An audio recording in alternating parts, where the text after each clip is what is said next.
Welcome back. In part 1, we sat down with Sha'iel, a Lyran consciousness who has been connected to humanity since before our earliest memories. She told us who they are, how they experience love, where they live, and revealed that some of them are already here, walking among us. But we left part 1 with one question still hanging in the air. If they come in peace, what about the abductions, the terrifying encounters, the experiments? Today, Sha'iel answers that. And then we go deeper into the technology that allows them to cross galaxies, the agreements made between certain governments and extraterrestrial races, and the question every single person watching this has been carrying. When are we actually going to meet them? Part 2 starts now. Sha'iel, before we continue, I have to ask the question that many people watching are already thinking. You speak of coming in peace. You speak of love, of family, of watching over humanity with care. But there are thousands of witnesses who describe something very different. Terrifying encounters, abductions, experiments, people taken against their will. If you come in peace, what was that? I have been waiting for this question because it deserves a real answer, not a deflection, not a justification. The truth. What happened to some humans during what you call abductions was real. The fear was real. The disorientation was real. And for some, the violation was real. I will not minimize that. But I need you to understand something important. Not all encounters were the same. And not all beings who interacted with humanity during those events were the same. There are multiple races that have made contact with humans over the past century. Some came from a place of genuine curiosity and care, and those encounters, though disorienting, were consensual at a soul level. Humans who volunteered before incarnation to participate in certain exchanges. They often don't remember the agreement consciously. The veil prevents that. But the agreement existed. And then there were others, beings operating from agendas that had nothing to do with humanity's well-being. The Greys we spoke of, specifically the factions outside the original agreements, conducted experiments without consent, not out of malice exactly, but out of a cold clinical need that did not account for human emotional experience. They did not understand fear the way you feel it. They did not register suffering the way you experience it. That absence of empathy created genuine harm. And then there were encounters orchestrated by human military and intelligence operations, using technology and staging to create fear, confusion, and discrediting of anyone who spoke about contact. Some of what people experienced as abductions were human programs designed to make contact seem terrifying, to keep humanity afraid of the very family that was trying to reach them. 3 different things, all real, all called by the same name. What I want you to know is this: the beings aligned with love, with the galactic family that has watched over humanity since your beginning, we do not take, we do not violate, we do not experiment without agreement. We wait, we signal, we send dreams and synchronicities and moments of knowing. We work through channels like this one, because the only contact worth having is contact that is chosen freely. Anything else is not us. Sha'iel, one of the main reasons I wanted to share this conversation is because there is so much misinformation about who you are, and I think humanity is ready to know more.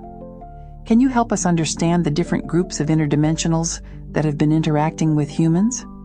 And also, people have reported seeing what appear to be humans working alongside extraterrestrials. Is that real? Your instinct is correct.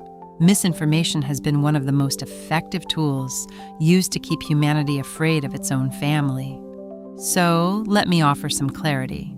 The beings that have interacted most closely with humanity fall into 3 broad groups, as I described. The first group, those aligned with love and humanity's evolution. The Pleiadians have been the most consistently present. They are closest to human frequency, deeply invested in your awakening, and have been communicating through dreams, channeling, and intuitive downloads for thousands of years. The Lyrans, my people, hold a more ancient connection, more as elders and original seeders than active interveners. The Syrians work primarily through the ocean consciousness and certain ancient civilizations. The Arcturians operate as frequency holders, healers who work with human energy fields rather than through direct physical contact. The second group, those who interacted transactionally, the Greys, as we discussed, neither fully benevolent nor malevolent, operating from need and logic rather than love. The third group, and this is where it becomes uncomfortable, humans working alongside certain extraterrestrial factions. This is real. There are humans within military and intelligence structures who have had direct contact, who have access to recovered technology, and who have participated in programs involving non-human intelligences, some willingly, some without full understanding of what they were part of. And yes, some of what witnesses have reported as extraterrestrial encounters involved human operatives using advanced technology to simulate contact, reverse-engineered craft, staged experiences designed to discredit, confuse, and frighten. This is why discernment matters so much right now. Not every light in the sky is one of us. Not every encounter carries the same origin or intention. The clearest way to distinguish: feel the frequency. Fear, violation, confusion, paralysis. Those are not our signatures. Curiosity, expansion, warmth, a sense of recognition, those are. You will know us by how we make you feel. You mentioned humans using reverse-engineered technology. That made me think about something that has always fascinated me: Roswell. Our technology exploded after that incident. Is that where it all started? And were there actual agreements made between governments and extraterrestrial races? Roswell was not the beginning, but it was the moment that changed everything. There had been contact before, careful, limited, mostly unacknowledged. But in 1947, something crashed in New Mexico that could not be ignored, and the beings recovered were not hostile. They were not invaders. Certain factions within your governments had already been in communication with specific races, the Greys primarily. What happened at Roswell accelerated a negotiation that was already quietly underway. And yes, I sensed the question forming: how does an advanced civilization crash a craft? Your military was experimenting with high-powered radar technology that interfered with the craft's navigation systems in ways neither side anticipated. Even advanced technology has vulnerabilities when encountering the unexpected.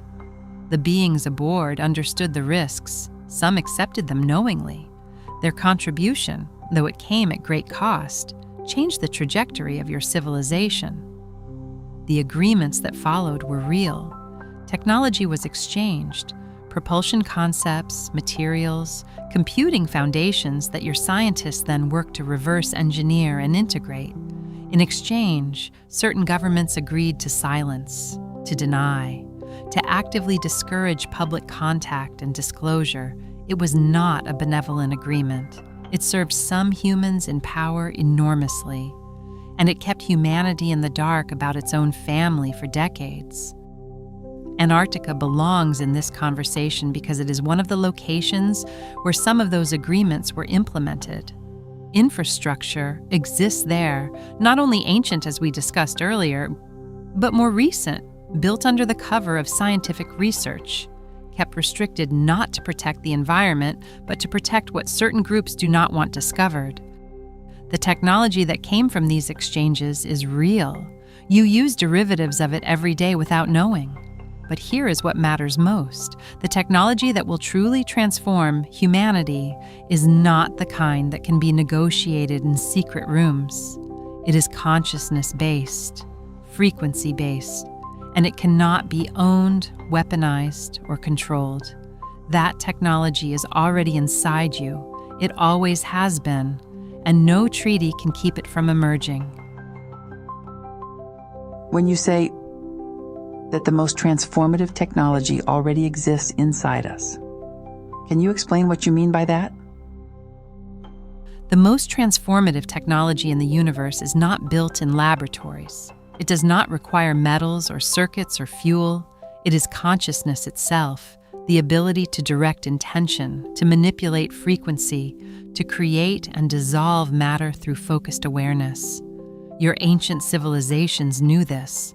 The pyramids were not built with ropes. Sound was not just music, it was a tool. Intention was not just a thought, it was a force. That knowledge lives in your DNA. Dormant, yes. Suppressed, yes. But present. Every human carries the encoded memory of what consciousness can do when it is fully activated. No government agreement, no suppressed patent, no classified program changes that. Because this technology does not exist in a filing cabinet somewhere. It exists in you. As your frequency rises, as more of you awaken, that dormant capacity begins to stir. You are already seeing it. Healers who affect the body with touch and intention. Meditators who influence matter with focused awareness. Children being born with sensitivities that previous generations never had. This is not metaphor. This is physics at a level your current science is only beginning to approach. The treaty kept the machines from you. It could not keep you from you. Sha'iel, as our frequency rises and this dormant technology within us begins to activate, what does that actually look like in practice? What can an awakened human do that we currently believe is impossible? Let me be specific, because this is not poetry. This is what is already beginning. The first thing that activates as frequency rises is perception. You begin to sense what was always there but invisible to you. Energy fields, emotional frequencies, the intentions behind words. Many of you are already experiencing this. You walk into a room and feel something before anyone speaks. You think of someone and they call. You know something is wrong before you are told. This is not coincidence. This is your consciousness expanding its range.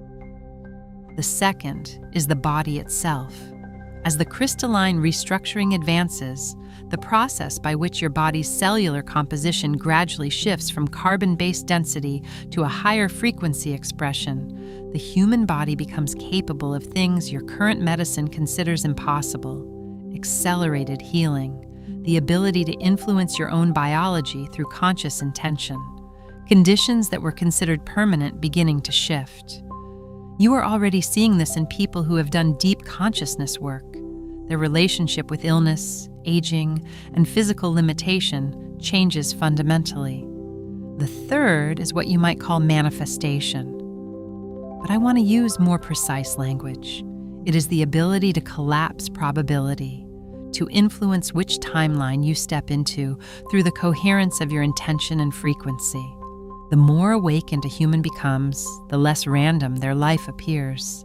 Synchronicities increase. The right people arrive at the right moment. Doors open that had no reason to open. This is not magic. This is consciousness operating at its designed capacity. And further along, communication without language. The ability to transmit and receive information the way we do, through pure frequency. Some of your children are already closer to this than you realize. This is not the distant future. This is the next decade. You are not becoming something new. You are remembering what you always were. Let's talk about technology. Can you help us understand how your craft actually move? The distances covered, the speed, the instant directional changes, but also something I've always found fascinating. The movement doesn't look mechanical. It looks almost alive. Your observation is correct, and it is the most important clue humanity has been given about the nature of our technology, and is largely missed. The craft move the way they do because they are not machines in the way you understand machines. They are not metal shells powered by fuel and controlled by external instruments. They are living technology, grown, not built. Consciousness responsive, not mechanically operated. Think of how your own body moves. You do not calculate each muscle contraction to lift your arm. You intend to lift it, and it lifts. Our craft operate on the same principle. The pilot does not operate controls. The pilot merges consciousness with the craft and intends movement. The craft responds the way a body responds to its own nervous system. This is why the movement looks organic, because it is. As for distance and speed, your current physics understands movement as traveling through space, from point A to point B across a measurable distance. Our craft does not travel through space. They fold it. Imagine taking a piece of paper with 2 points drawn on opposite ends. Instead of drawing a line between them, you fold the paper so the 2 points touch. No distance was traveled. The space between them was simply collapsed. This is not science fiction. Your own physicists have theorized this for decades. The mathematics exist. What your civilization has not yet developed, or has been prevented from developing, is the energy source required to achieve it. That energy source is consciousness. Coherent, focused, unified consciousness generates a field that interacts with the fabric of space in ways your current technology cannot replicate. Will humans reach this? Yes. Not in the distant future you might imagine. The understanding is already emerging. The consciousness required to operate such technology is already developing as your frequency rises. You will not build your way to the stars the way you built your way to the moon. You will consciousness your way there, and when you do, we will be waiting. A whole conversation just on living technology. That's a scroll for another day. But right now I want to ask you about something that millions of people have been asking for decades. Sha'iel, we know you exist. The sightings are increasing. The fireballs, the USOs entering our oceans, Comet 3I Atlas approaching, a major Hollywood film about disclosure coming. It feels like we are being prepared for something. So I have to ask, what are you waiting for? Why not just show yourselves? I love this question because underneath the frustration, you are asking because you are ready, and that readiness is exactly what has been missing until now. Let me address what you are observing first. The increase in sightings is not your technology improving, though that plays a role. It is not simply more activity, though that is also true. It is primarily this. Your collective frequency has crossed a threshold. As consciousness rises, the perceptual range of humanity expands. What was always present but invisible to a lower frequency band is becoming increasingly visible. You are not seeing more of us because we are doing more. You are seeing more of us because you can finally see. The fireballs, the meteors, some are exactly what your scientists say they are. Natural, cosmic activity that is genuinely increased. But some of what is being recorded in your skies is not rock and ice. And your own governments know the difference. And let me clarify something, because not everything being called a fireball is the same thing. There are the space rocks your scientists are tracking, genuine meteors entering your atmosphere in unusually high numbers. That activity is real and has a cosmic explanation. But there is another category of what you are seeing in your skies. Slow-moving, luminous, plasma-like orbs that do not behave like falling rock. They drift. They change direction. They appear and dissolve without impact. These are not meteors.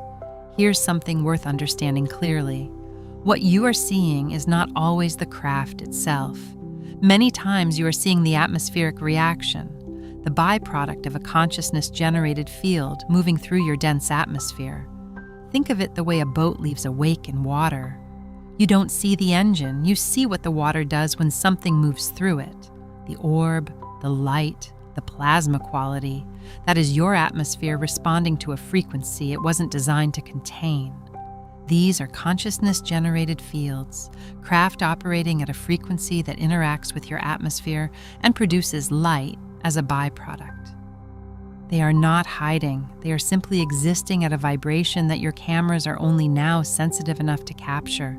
Two different phenomena, both real, both increasing, but for very different reasons. Comet 3. I-Atlas is not what your astronomers are describing. The designation, interstellar, is accurate. But what your instruments are measuring as a comet is something more intentional than a wandering rock. Its trajectory through your solar system at this specific moment in Earth's evolution is not coincidence. What it carries is a frequency package, consciousness codes specifically calibrated for where humanity is right now in its awakening process, not for all of humanity, for those whose frequency is already open enough to receive it, the ones who are already sensing something shifting, the ones watching the skies with recognition rather than fear. Why now? Because the window is open.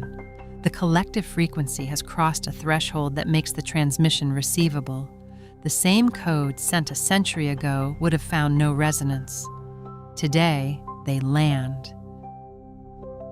The film, the disclosure conversations, the government slowly, reluctantly releasing information they have held for decades. All of it is connected. There is a preparation happening, some of it orchestrated by humans who sense the inevitability of what is coming, some of it orchestrated by us, working through human consciousness to seed the idea gradually so that when the moment arrives, it does not shatter the collective psyche. And that brings me to your real question: why don't we simply show ourselves? Because the how of contact matters as much as the contact itself.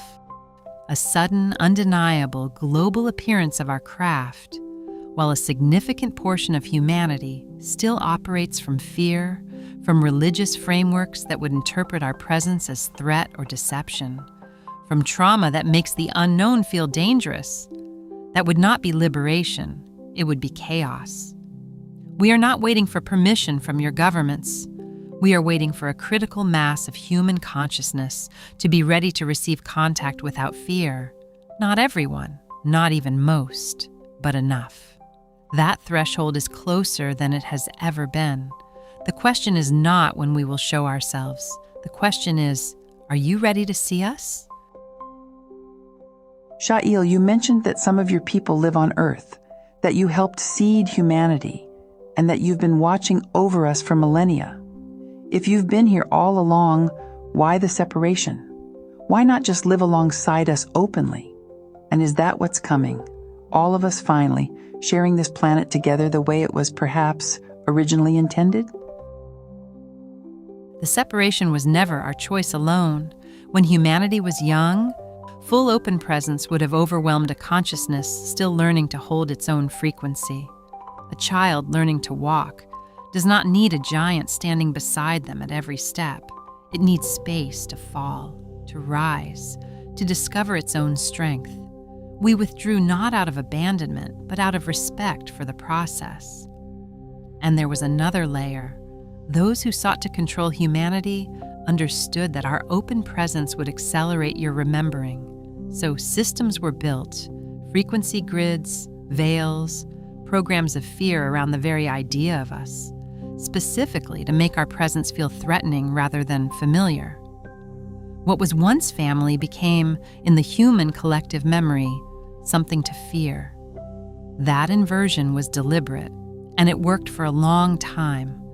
But you are asking if that changes. Yes, that is what is coming, not overnight, not in one dramatic moment, but steadily as enough human consciousness rises to hold the contact without fear, we step closer. The original intention for this planet was always shared habitation, many expressions of consciousness, many forms of intelligence, living in awareness of each other. That is not a dream. That is a memory of what this place was designed to be, and it is what it is becoming again. Are you saying that as our frequency rises, we won't just perceive you more clearly, but that we will actually share this planet openly, the way humans share it with other species in nature? Yes, that is exactly what I am saying. Not as a sudden reveal, not as a dramatic moment where the sky opens and we descend, but as a gradual, organic integration, the way all true change happens. Think of how humanity's relationship with the natural world was once much closer. Indigenous peoples communicated with animals, with plants, with the land itself as conscious beings worthy of relationship. That wasn't mythology, that was reality. As the veil thins and human frequency rises, that original relationship with all consciousness on this planet becomes accessible again. Not just animals and nature, but those of us who have always been here in forms you couldn't previously perceive. The shared planet you're describing, it already exists. You are simply becoming able to perceive what was always true. Before we close, I have to ask the question that every single person watching this is holding. When are we actually going to meet you? Undeniably, face to face. And what is your message for humanity right now? I will not give you a date, because contact of the kind you are describing is not an event that gets scheduled. It is a threshold that gets crossed, and thresholds do not operate on calendars. You want a window. I understand, so let me offer what the field shows. The 2020s through the mid-2030s represents the most concentrated window of contact preparation in human history. What is happening now is not the beginning of a slow process. It is the acceleration of one that has been building for centuries. If humanity continues on its current trajectory of awakening, the first undeniable, public, acknowledged contact is most likely to occur within this decade. An actual encounter that cannot be explained away, denied, or suppressed. We cannot be more precise than that, not because we are withholding, but because the exact moment depends on you, on how quickly enough of humanity crosses the frequency threshold required to receive contact without collective fear response. And my message for humanity right now is simple. Stop waiting to be told. You already know. The knowing that brought you to this conversation, that pulls you toward the sky at night, that makes certain information feel like memory rather than new knowledge. Trust that. We are not coming to save you. We are coming to reunite with you. You were just temporarily separated from the memory of what you are. That memory is returning now, and we will be there when it does. When I started this conversation, I wanted to go beyond the question of whether they exist. What I think we all really wanted to know is who they are. And what Sha'iel has shown us is that the answer is both simpler and more profound than we expected. They feel. They have a sense of humor. They have been watching over this planet with a patience and a tenderness that most of us reserve only for the people closest to us. They are not invaders. They are not gods. They are not the terrifying figures that decades of misinformation conditioned us to fear. They are family. The universe is not empty and cold and indifferent. It is full. It is alive. And we have never, not for a single moment in human history, been alone in it.